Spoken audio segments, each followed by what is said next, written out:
En el nombre del Padre, y del Hijo, y del Espíritu Santo. Amén. Continuando con estos ejercicios, vamos a tener ahora una plática sobre el tema de la Eucaristía, que es un tema que tiene que estar presente en nuestras resoluciones para continuar o para llevar a cabo los frutos del ejercicio en la vida, porque nuestra vida espiritual se va construyendo en la relación con Jesús en la Eucaristía. Y peculiarmente, esta charla se tiene por primera vez en el Jueves Santo, después puede hacerse en otros momentos, pero también es significativo que recordemos que es el día de la institución de la Eucaristía, en el cual estamos recordando este punto, en el cual, como digo, siguiendo algunas enseñanzas de nuestro fundador, quiero referirme a la Eucaristía como sacrificio, a la presencia del sacrificio de Jesucristo en la Eucaristía, porque esto me parece que nos puede ayudar a entender que nuestra relación con Jesús en la Eucaristía no es solamente, y esto no solamente en la misa, sino incluso en la adoración y en las visitas al Santísimo, no es solamente una relación con Cristo o un contacto con Cristo, sino un contacto con Cristo sacrificado, un contacto con el sacrificio que Jesucristo ha hecho por nosotros. Y eso nos tiene que llevar a disponernos también a nosotros de una manera sacrificial para encontrarnos con Él.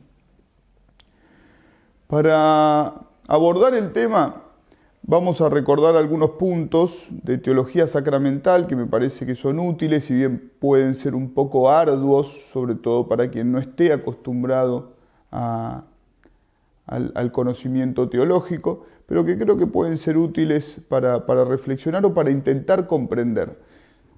Tenemos que decir en primer lugar, como hemos aprendido en el Catecismo, que los sacramentos son signos sensibles y eficaces de la gracia que Jesucristo ha instituido para nuestra salvación. Así los definimos habitualmente. Que sean signos significa que representan sensiblemente una realidad más profunda o una realidad ulterior, una realidad que está más allá, como una señal de tránsito, un cartel de una curva me avisa que más allá me voy a encontrar una curva en la ruta que estoy siguiendo. La peculiaridad de los sacramentos, la especificidad de los sacramentos, es que no solamente significan o representan, como puede representar una imagen, la pasión de Jesucristo, un crucifijo, sino que además causan el mismo efecto de la pasión. De hecho, Santo Tomás de Aquino habla de los sacramentos como reliquias de la pasión. Tienen su origen en la pasión. Entonces, no solamente los sacramentos me representan el misterio de Jesucristo y el efecto principal del misterio de Jesucristo, que es la causa formal de nuestra salvación, que es la gracia santificante que Él nos obtuvo en la cruz, sino que al mismo tiempo lo causan en nuestro corazón. Causan la gracia, son efectivos, por eso decimos son signos sensibles y eficaces. Esto siempre y cuando, evidentemente, nosotros no pongamos obstáculos, pero el sacramento por sí mismo causa la gracia.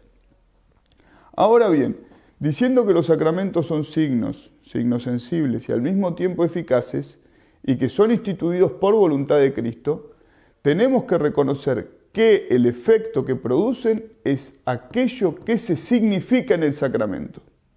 Así, por ejemplo, en el bautismo nosotros tenemos un lavado que se hace sobre la persona que va a ser bautizada con agua, con lo cual se representa el lavado del alma, de la manera en que habitualmente se hace el lavado de los cuerpos, que es con agua. Y al mismo tiempo tenemos las palabras que nos indican lo que está pasando. Yo te bautizo en el nombre del Padre, y del Hijo, y del Espíritu Santo. Con esas dos cosas, con el elemento, con el agua y con las palabras, se produce efectivamente en el alma de quien lo está recibiendo el efecto sacramental, o sea, se produce la gracia. En el caso de la Eucaristía, que es lo que queremos tratar aquí, nosotros tenemos por un lado la materia, que es el pan y el vino, que nosotros presentamos para la celebración de la misa. Y por otro lado, la significación más completa que la dan las palabras, que son las palabras que Jesucristo dijo en la última cena: esto es mi cuerpo, esto es mi sangre. De este modo nosotros podemos afirmar con total seguridad que lo que allí se hace presente es el cuerpo y la sangre de nuestro Señor Jesucristo, en razón de la fuerza de las propias palabras del sacramento, por la autoridad de Cristo, que pronunció esas palabras y dio el poder a sus sacerdotes de pronunciarlas en su nombre.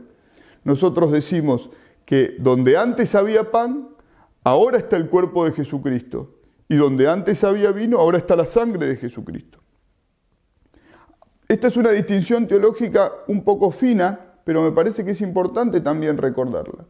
Directamente nosotros encontramos, se dice en teología, en razón del sacramento o por la fuerza de las palabras del sacramento, encontramos directamente presente en la hostia el cuerpo de Cristo y en el cáliz la sangre de Cristo. Ahora bien, como Jesucristo es una persona real y existe realmente, se hace presente allí con todo lo que Él es, y por eso junto con el cuerpo de Cristo viene su sangre, porque está unida a su cuerpo en el cielo, viene su alma, porque está unida a su cuerpo y a su sangre, viene su divinidad, vienen también las divinas personas, porque siempre donde está el Hijo está también el Padre y el Espíritu Santo, pero propiamente viene Jesucristo todo entero, porque viene junto con el cuerpo, se hace presente junto con el cuerpo. Y por eso nosotros decimos que está todo Cristo en la hostia y está todo Cristo en el cáliz. Porque también en el cáliz, si bien lo que directamente en razón de la fuerza del sacramento viene es su sangre, junto con su sangre viene todo lo que actualmente está presente junto con la sangre de Cristo, que es su cuerpo, su alma, su divinidad.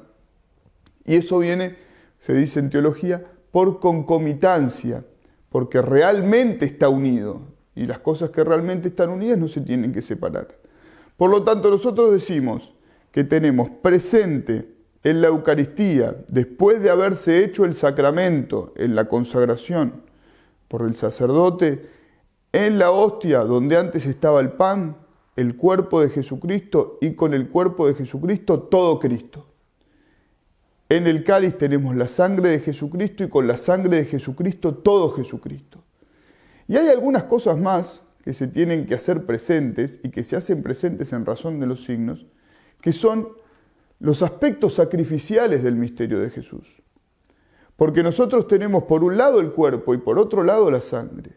Y esta consagración doble, uno de los motivos de conveniencia más importantes que encuentra Santo Tomás para que se haga de esta manera, es que representa y hace presente el sacrificio de Jesús en razón de la fuerza del mismo sacramento. Por eso nosotros cuando hablamos o cuando mencionamos, y el mismo Jesucristo utilizó estas palabras, en la consagración el cuerpo y la sangre, no decimos solamente está el cuerpo y está la sangre, sino que hablamos del cuerpo entregado. Este es mi cuerpo que será entregado por vosotros. Y cuando mencionamos la sangre decimos que será derramada. Las palabras de la institución en las que se nos da el cuerpo y la sangre de Jesús no se nos dicen de cualquier manera. Esto es una enseñanza que nuestro fundador nos ha recalcado muchas veces, sino que determinadamente se habla de un cuerpo entregado y de una sangre derramada. Es decir, en cuanto que son alimento y bebida procedente de un sacrificio en el cual nos hacen participar. Esto significa, y es la idea más importante que quiero señalar en toda esta charla y que me parece que es una cosa sobre la cual podemos mucho meditar, que la Eucaristía, si bien es un banquete, si bien es un convite, si bien es en este sentido un sacramento que nos alimenta, es primeramente, fundamentalmente y primariamente un sacrificio. Y esto le compete en cuanto a un memorial que recuerda y renueva la muerte del Señor. Sin esta primera vinculación con el pasado, sin esta referencia al sacrificio y a la muerte de Jesucristo, no existe la Eucaristía. La Eucaristía nace en el sacrificio de Jesús y representa el sacrificio de Jesús. No representa a Jesús de cualquier manera, sino a Jesús en estado de sacrificio, con su cuerpo separado de su sangre, con su cuerpo entregado y con su sangre derramada. Jesús sella las palabras de la institución con el mandato que diariamente los sacerdotes decimos en la misa: haced esto en conmemoración mía. Esto es, hacedlo en memoria de la muerte que yo he querido sufrir para daros el banquete de mi cuerpo y de mi sangre. La conmemoración, cuando nosotros hablamos de hacer esto en memoria mía, en conmemoración mía, nos referimos directamente al origen de la Eucaristía, que es la muerte de Jesucristo. Esto muchísimas veces se menciona en la misa, se habla del memorial, cuando nosotros escuchamos decir, al celebrar este memorial de la muerte gloriosa, estamos refiriéndonos al Calvario. Al celebrar ahora el memorial de la muerte, al celebrar ahora el memorial de la pasión salvadora de tu Hijo, en las distintas plegarias se dice de una manera diferente, pero nos referimos al memorial, la conmemoración de ese origen sacrificial que tiene la Eucaristía y que se mantiene presente siempre en la presencia de Cristo. San Pablo, en la primera carta a los Corintios, dice: cuantas veces comáis de este pan y bebáis de este cáliz, anunciáis la muerte del Señor hasta que Él venga. Lo que proclama la presencia eucarística es la presencia de la muerte de Jesucristo. Como hemos dicho, el hecho de la doble consagración del cuerpo y de la sangre, de la separación que se da en esa consagración, son signos claros del sacrificio de Jesús. En la celebración de la Eucaristía, lo primero es anunciar la muerte del Señor, renovándola sacramentalmente o ofreciendo el sacrificio. La celebración se orienta por sí misma y no en virtud de cosas externas, de agregados externos, hacia el Padre, hacia el día de la venida del Señor, donde se va a restaurar el mundo, hacia su parusía gloriosa, hacia el juicio final en el cual Jesucristo va a terminar poniendo a todos sus enemigos como escabel de sus pies.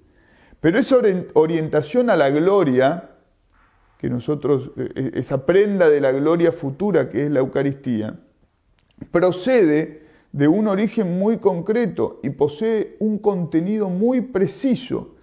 Es la orientación que nace de la muerte de Jesús y está accionada y envuelta por el poder de esa misma muerte, la cual, siendo muerte del Hijo de Dios, no puede terminar en disolución y aniquilamiento, sino que conduce por su propio poder hacia la plenitud de la gloria.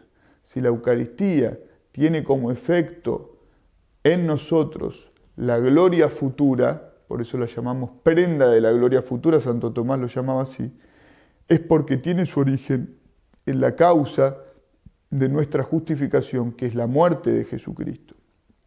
Y porque la muerte de Jesucristo, siendo la muerte del Hijo de Dios, tiene como fin la resurrección y la gloria. Si se corta el paso por la muerte de Jesús y se olvida este origen sacrificial de la Eucaristía, es decir, que la Eucaristía nosotros la tenemos porque Jesucristo murió. Si olvidamos esto, no hay manera de conectar eucarísticamente ni con la oblación al Padre, es decir, ni con ese sacrificio que Jesús, esa intención que Jesús tiene de pagar la deuda que el hombre tenía con Dios Padre, ni con la gloria futura de la parusía, ni con el comer y beber el cuerpo y la sangre de que habla San Pablo, que son posibles por la muerte de Jesucristo. No existe comer el cuerpo y beber la sangre de Jesús si Jesucristo no muere. No existe la gloria futura si Jesucristo no muere. Él lo quiso así. La rememoración o el memorial por el que se asume el pasado, que es el sacrificio de Cristo, renovándolo incruenta o sacramentalmente, como hacemos cada día en la Eucaristía, es con toda verdad el punto clave, el punto central, el primer principio, por decirlo así, de la teología eucarística. Y nosotros tenemos que aprender a verlo de esta manera. La idea de memorial, como nosotros sabemos, es de un profundo arraigo, no solamente bíblico, es decir, anclada en toda la tradición del Antiguo Testamento y sobre todo del Nuevo Testamento, en la tradición apostólica, sino que también está muy presente en la vida litúrgica de la Iglesia. Ahora bien, es evidente que el memorial eucarístico se define ante todo en relación con la muerte del Señor. No es el recuerdo de la muerte el que depende de la prefiguración de la venida, sino que inversamente la prefiguración brota del recuerdo. Porque en Cristo la humillación de morir ofreciéndose en sacrificio está intrínsecamente orientada a la gloria de reinar que se manifestará plenamente en la parusía. La Sagrada Escritura no puede ser más clara a este respecto. Cristo se humilló a sí mismo, dice San Pablo a los Filipenses, obedeciendo hasta la muerte y una muerte de cruz, por lo cual Dios lo exaltó y le otorgó el nombre que está sobre todo nombre, para que al nombre de Jesús toda rodilla se doble en el cielo, en la tierra, en los abismos, y toda lengua confiese que Cristo Jesús es Señor, para gloria de Dios Padre. Esto es el segundo capítulo de la carta a los Filipenses. Jesucristo no muere por haber sido glorificado, sino que es glorificado por haber muerto. Para mantener la integridad del misterio es absolutamente necesario establecer este orden y este modo de conexión. La Eucaristía solo se orienta a la venida gloriosa del Señor a través y por medio del recuerdo de su muerte. En el magisterio de la Iglesia esto está muy presente también. Usando el lenguaje tradicional, decía Juan Pablo II, por ejemplo, en una carta del año 1980, la Eucaristía es por encima de todo un sacrificio. Sacrificio de la redención y al mismo tiempo sacrificio de la nueva alianza.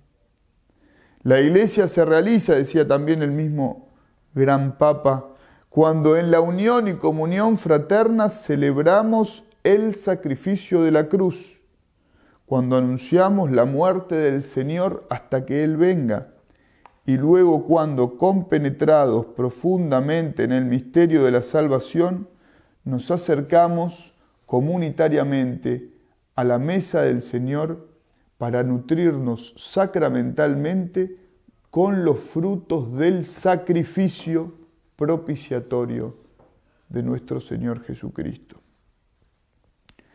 De muchas otras maneras, Juan Pablo II insiste en poner en primer plano, al hablar de la celebración eucarística, el sacrificio, la modalidad sacrificial de Cristo en la Eucaristía.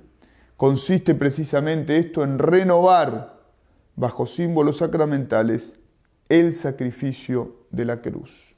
Si se prescinde de la primacía de la modalidad de sacrificio, si se olvida que la Eucaristía es primariamente un sacrificio, nada es comprensible en el misterio eucarístico, porque, como dice el mismo Papa Juan Pablo II, el pan y el vino presentados en el altar son finalmente consagrados para que se conviertan verdadera, real y sustancialmente en el cuerpo entregado y en la sangre derramada del mismo Cristo. Así, continúa el Papa, en virtud de la consagración, las especies del pan y del vino representan de modo sacramental e incruento el sacrificio cruento propiciatorio ofrecido por Él, por Cristo, en la cruz al Padre para la salvación del mundo. Y con esto retornamos al punto de partida, es decir, al hecho dogmático primordial de que el cuerpo y la sangre de Cristo se hacen presentes bajo los símbolos sacramentales en cuanto que son determinadamente un cuerpo entregado y una sangre derramada. Se trata, por tanto, de una presencia que solo es posible en el interior de la renovación de un sacrificio. concretamente del sacrificio de Jesús en la cruz, en el Calvario. Prescindiendo del sacrificio, no hay manera de lograr la presencia. Nosotros no podríamos tener presente a Cristo, al menos según la economía actual de la salvación, si Jesucristo no hubiese querido morir por nosotros primero en la cruz. Porque la Eucaristía en cuanto tal es un memorial, una representación no de Cristo en cuanto tal, sino del sacrificio que Jesucristo quiso pasar por nosotros.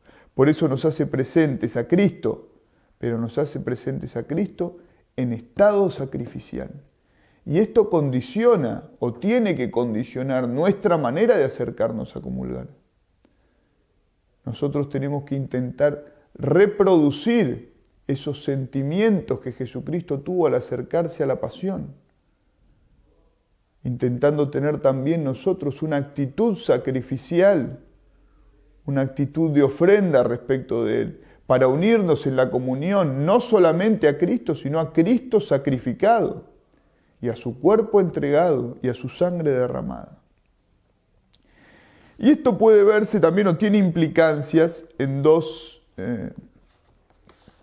acciones o dos costumbres que tiene la Iglesia, que yo pienso que muchos de los que hacen los ejercicios las aprovecharán en muchas ocasiones, y que me parece que también esta consideración puede ayudarles a entender un poco más y aprovechar un poco más, que son la posibilidad de comulgar fuera de la misa, es decir, llevar la comunión que siempre está relacionada con la celebración eucarística, y la adoración eucarística. Porque siempre y en todo momento la presencia de Jesucristo, aún fuera de la misa, que es lo que queremos afirmar, por ejemplo en la exposición del Santísimo, mantiene una relación con la celebración del sacrificio. Jesucristo puede estar presente incluso en las capillas donde se hace adoración continua todo el día y muchos días, porque quiso primero morir por nosotros. Nosotros hacemos siempre habitualmente un sacrificio por ir a rezar, y muchas veces eso en horarios nocturnos, o puede ser dejando de lado otras ocupaciones. Hacemos un sacrificio por intentar comulgar cuando no hemos podido participar de la misa, o por llevar la comunión a quienes están enfermos y no pueden participar. Todo eso es posible gracias a que Jesucristo primero quiso morir por nosotros. Porque siempre la presencia eucarística de Jesús mantiene una relación intrínseca con la celebración primera del sacrificio. Porque nosotros primero hemos representado el sacrificio de Jesús en la Eucaristía, y siempre de la celebración del sacrificio nace su presencia.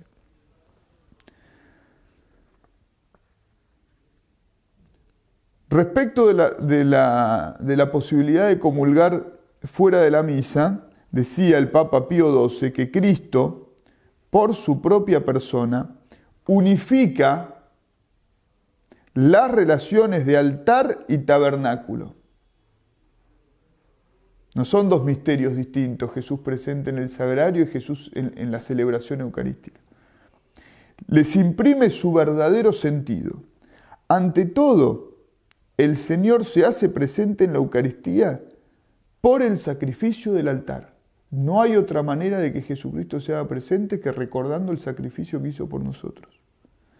Pero Él mismo no está en el tabernáculo, sigue diciendo el Papa Pío XII, más que como memoria de su sacrificio.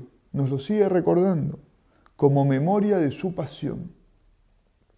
Separar el tabernáculo del altar es separar dos cosas que deben estar unidas por su origen y por su naturaleza. El tabernáculo es inseparable del altar. El sagrario es inseparable del altar. No existe presencia en el sagrario si antes no se ha producido la celebración sacramental de la pasión de Jesús. La comunión que se recibe fuera de la misa, con hostias reservadas en el tabernáculo, implica por sí misma y de modo necesario una vinculación con el sacrificio inmolado en el altar. Es una vinculación que no depende de los hombres, sino que la establece Cristo mismo. No tenemos otra manera nosotros No podemos inventar una manera de hacer presente a Cristo que no recuerde su pasión. Jesucristo, con su personal unidad, sintetiza las dos modalidades del sacrificio eucarístico, del misterio eucarístico. La del sacrificio que es inmolado a gloria del Padre y la del sacramento que recibimos nosotros, porque es verdad que Jesucristo con su presencia viene a nosotros a manera de alimento, a manera de refección, y que por tanto nosotros sacramentalmente nos nutrimos de Cristo. Y por eso también hablamos de la Eucaristía como un banquete, como una cena, de hecho se dio en el contexto de una cena.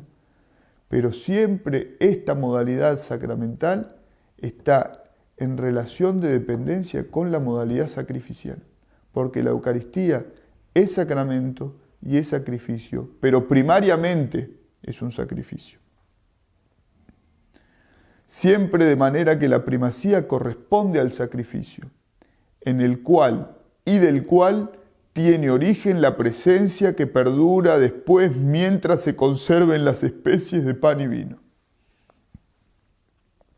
En segundo lugar, la adoración del Santísimo Sacramento, que también yo creo que es algo que tiene que estar de una u otra manera presente en nuestro plan de vida, en la reforma de vida que nosotros queremos hacer para intentar fructificar más todo este tiempo de ejercicios. De algún modo nosotros nos tenemos que relacionar con Cristo Eucaristía también fuera de la misa, sea con visitas al Santísimo, que podemos hacer pasando por la iglesia, sea con espacios que nos tomemos para realmente dedicar tiempo a Jesucristo en la Eucaristía. Depende de las posibilidades de cada uno. Hay algunos lugares donde se puede encontrar adoración continua, entonces tomar algún turno. Hay otros lugares donde quizás que no se puede, pero sí se puede tomarse tiempos para acompañar a Jesús, aunque no esté expuesto sacramentalmente, aunque no esté expuesto el Santísimo allí. Y tenemos que recordar, al menos de modo habitual, en la medida que podamos, que siempre esa presencia mantiene una referencia sacrificial. Al menos es lo que quiero insistir un poquito más. El culto de adoración remite también al sacrificio. En la Eucaristía reservada, se dice en el Concilio Vaticano II, en el documento Presbyterorum Ordinem, se adora la presencia del Hijo de Dios Salvador inmolado por nosotros en el altar del sacrificio. La celebración de la Eucaristía en el sacrificio de la misa es, con verdad, el origen y el fin del culto que se le tributa fuera de la misa. Por lo cual, los fieles, cuando adoran a Cristo presente en el sacramento, deben recordar que esta presencia viene del sacrificio y se ordena la comunión juntamente espiritual y sacramental. Cualquier aspecto que se considere en el misterio eucarístico remite invariablemente a la modalidad de sacrificio, que es el principio de donde todo tiene origen y el término al que todo debe ser referido. Por eso quisiera que como conclusión de esta plática recordemos entonces que tenemos la posibilidad de nutrirnos de lo más grande que tenemos en la tierra, que es la presencia de Jesucristo en la Eucaristía, gracias a que Él ha hecho por nosotros un sacrificio, gracias a su pasión, gracias a que Él ha puesto su vida en rescate por muchos, con valor para salvarlos a todos. Y por eso nosotros, cuando nos acerquemos a la comunión, cuando nos preparemos para la comunión, que no tiene que ser un hecho rutinario en nuestra vida, cuando nosotros pensemos que estamos yendo a la misa o que estamos yendo a la adoración y nos estemos preparando para ir, como nos preparamos para encontrarnos con alguien importante, que nosotros podamos recordar siempre que podemos entrar en contacto con Cristo gracias a que Él murió y gracias a que quiso dejarnos el memorial de su muerte y pasión. Y por tanto nos dispongamos también con esos mismos sentimientos y que no tengamos miedo de tener una disposición sacrificial para realizar todo lo que Jesucristo nos pida, porque nuestra conformación con la Eucaristía no puede ser una conformación así nomás, sino que tiene que ser una conformación fundada en el aspecto sacrificial que la Eucaristía tiene en su origen y en su fin. Porque la Eucaristía tiene como razón de ser el mantener presente el sacrificio de Cristo a lo largo de la historia. Y nosotros tenemos entonces la posibilidad de unirnos continuamente y no solamente una vez, sino muchas veces a ese sacrificio, porque realmente y solo en ese sacrificio se da la vida del mundo. Para terminar este punto, les quiero recordar un texto que está al final de la encíclica, de la última encíclica del Papa Juan Pablo II, Ecclesia de Eucaristía, en el cual él habla de la escuela de María, mujer eucarística. Recomiendo la lectura a quienes puedan hacerlo de todo ese apartado que no es muy largo. Yo simplemente quiero terminar mencionando algunos de los párrafos. Dice allí: a primera vista, el Evangelio no nos habla de una relación de María con la Eucaristía. En el relato de la institución, la tarde del Jueves Santo, no se menciona a María. Se sabe, sin embargo, que estaba junto con los apóstoles concordes en la oración, como dice el libro de los Hechos de los Apóstoles, en la primera comunidad reunida después de la ascensión en espera de Pentecostés. Esta presencia suya no pudo faltar en las celebraciones eucarísticas de los fieles de la primera generación cristiana, dice el Papa, asiduos en la fracción del pan. Pero más allá de su participación en el banquete eucarístico, la relación de María con la Eucaristía se puede delinear indirectamente a partir de su actitud interior. María es mujer eucarística con toda su vida. La Iglesia, tomándola como modelo, ha de imitarla también en su relación con este santísimo misterio. Y dice después el Papa: Mysterium Fidei, puesto que la Eucaristía es misterio de fe, que supera de tal manera nuestro entendimiento que nos obliga al más puro abandono a la palabra de Dios, nadie como María puede ser apoyo y guía en una actitud como esta. Repetir el gesto de Cristo en la última cena en cumplimiento de su mandato, haced esto en conmemoración mía, se convierte al mismo tiempo en aceptación de la invitación de María a obedecerle sin titubeos, sin miedo, sin cortapisas. Haced lo que Él os diga. Con la solicitud materna que muestran las bodas de Caná, María parece decirnos: no dudéis, fiaros de la palabra de mi Hijo. Él que fue capaz de transformar el agua en vino, es igualmente capaz de hacer del pan y del vino su cuerpo y su sangre, entregando a los creyentes en este misterio la memoria viva de su Pascua, para hacerse así pan de vida.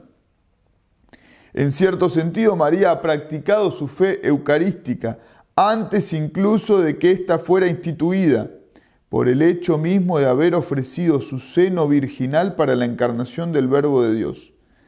La Eucaristía, mientras remite a la pasión y la resurrección, está al mismo tiempo en continuidad con la encarnación. María concibió en la Anunciación al Hijo Divino, incluso en la realidad física de su cuerpo y su sangre, anticipando en sí lo que en cierta medida se realiza sacramentalmente en todo creyente que recibe en las especies del pan y del vino el cuerpo y la sangre del Señor.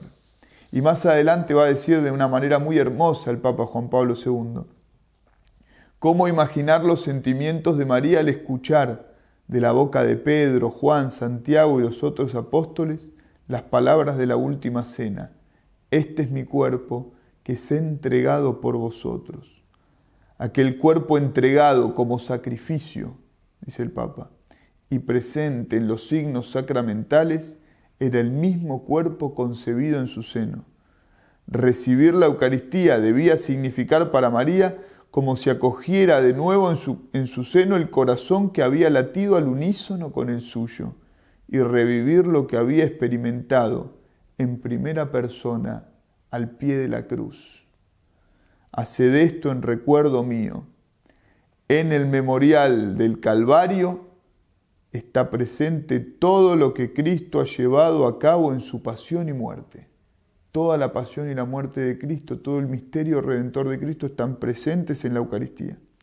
Por tanto, nos falta lo que Cristo ha realizado también con su madre para beneficio nuestro. En efecto, le confía al discípulo predilecto y en él le entrega a cada uno de nosotros. He aquí a tu hijo, he aquí a tu madre. Vivir en la Eucaristía el memorial de la muerte de Cristo implica también recibir continuamente este don. Significa tomar con nosotros a quien una vez nos fue entregada como madre.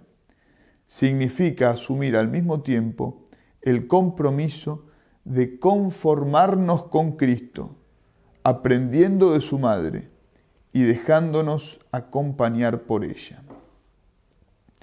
Vamos a pedir entonces en este Jueves Santo, que es la primera vez que estamos presentando esta plática y también cada vez que alguien la pueda ver o en el momento que cada uno la pueda ver, la gracia de saber nosotros también aprender de nuestra Madre, de la Santísima Virgen María, a relacionarnos, a estar de pie junto con ella, al pie de la cruz de Jesús, para recibir cada vez que nos acercamos al misterio eucarístico todos los frutos que podemos sacar de su pasión, porque como enseña Santo Tomás de Aquino y ha repetido también muchas veces nuestro fundador, todo lo que la pasión de Cristo hizo en el mundo lo hace la Eucaristía en el alma de cada uno de los fieles que a ella se acercan.